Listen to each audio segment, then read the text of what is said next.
Victory wings ప్రేక్షకులకి నమస్కారం. ఈనాటి మార్నింగ్ మోటివేషన్. గుంపు నుండి బయటకు రండి. జీవితంలో అతిపెద్ద టైం వేస్ట్ ఏమిటంటే మీరు చెయ్యక్కర్లేని పనిలో జీవితాంతం మునిగిపోవడమే.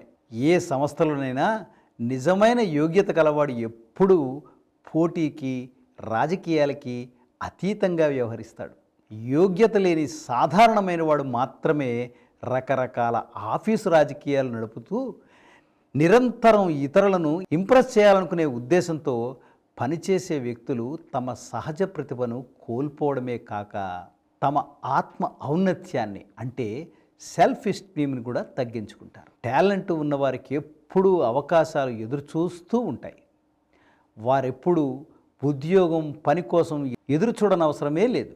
ఖాతాదారులు, సంస్థలు అటువంటి వారి కోసం ఎదురు చూస్తుంటారు. టాలెంట్ను సమృద్ధిగా వృద్ధి చేసుకునే వారెవ్వరూ వృత్తి కోసం, జీవన భృతి కోసం ఎప్పుడూ భయపడవలసిన అవసరం లేదు.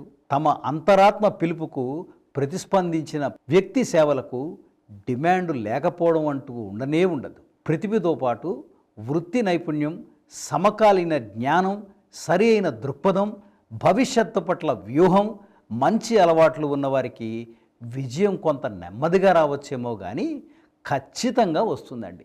మీ నిజమైన వృత్తిని కనుక్కోండి. ఆ పైన జీవితాంతం విశ్రాంతి తీసుకోండి.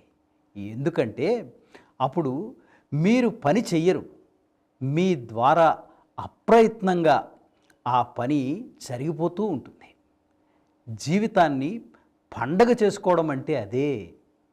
మీదైన పిలుపును మీరు అందుకుని అనుసరించడానికి మీరు జన్మించారు. మీకు అత్యంత ఇష్టమైన పనిని వృత్తిగా చేసుకోవడం అనేది మీకు మనస్ఫూర్తిగా నచ్చినట్లయితే మీకు 2 దారులు ఉన్నాయి.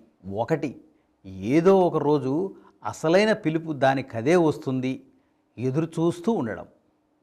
రెండవది, మీ కలల దిశగా వడివడిగా అడుగులు వేయటం. ఒక ప్రతిభావంతుడు ఎక్కడ తడబడ్డాడు, ఒక సమర్థుడు ఎక్కడ ఇంకా బాగా చేసి ఉండవచ్చు అని చర్చించే విమర్శకుణ్ణి మనం పట్టించుకోవాల్సిన అవసరం లేదు. ప్రశంసలు పొందవలసిన వారు ఎవరంటే ఆ క్షణంలో రంగభూమిలో అంటే రణభూమిలో ఉన్నవాడు, ధూళితో, స్వేదంతో, రక్తంతో ముఖం చెదిరినవాడు, తప్పులు చేసి సర్దుకుని ముందుకు నడిచేవాడు, అత్యుత్సాహమంతా ఏమిటో, అంకిత భావం అంటే ఏమిటో తెలిసినవాడు, ఒక ధ్యేయం కోసం పరిశ్రమించేవాడు, విజయం సాధించే దాని విలువ తెలిసినవాడు, అపజయం ఎదురైతే కనీసం తనకు ఏమీ పట్టని బెదురు మనస్తత్వం కలవాడిని కానన్న తృప్తితో అపజయాన్ని స్వీకరించినటువంటి వాడు, అతను ప్రశంసాపాత్రుడంటే. మరిన్ని మంచి విషయాలతో మరొక వీడియోలో కలుద్దాం. అంతవరకు సెలవు. మీ ఫణీంద్ర గోటేటి. ఈ వీడియో మీకు నచ్చినట్టయితే లైక్ చేయండి, షేర్ చేయండి, సబ్స్క్రైబ్ చేయండి.